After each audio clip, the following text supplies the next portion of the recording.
মৎস্য ও প্রাণী সম্পদ উপদেষ্টা ফরিদা আক্তার বলেছেন, অন্তর্বর্তী সরকার ছাত্র জনতার রক্তের উপর দিয়ে গঠিত একটি সরকার। এই সরকারকে নিয়ে আমরা হেলাফেলা করতে পারি না। ব্রাহ্মণবাড়িয়া শহীদ ধীরেন্দ্রনাথ দত্ত ভাষা চত্বরে মানবাধিকার ও উন্নয়ন সংস্থা ARD এবং বাংলাদেশ ফ্রিডম ফাউন্ডেশন আয়োজিত এক অনুষ্ঠানে তিনি কথা বলেন।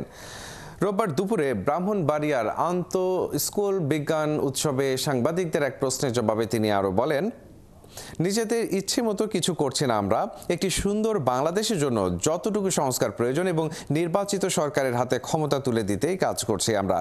অনুষ্ঠানে আরও উপস্থিত ছিলেন ARDর প্রতিষ্ঠাতা মোহাম্মদ সিদ্দিকুর রহমান রেজভী, জেলা প্রশাসক মোহাম্মদ দিরারুল আলম, পুলিশ সুপার মোহাম্মদ জাবেদুর রহমান সহ অনেকে।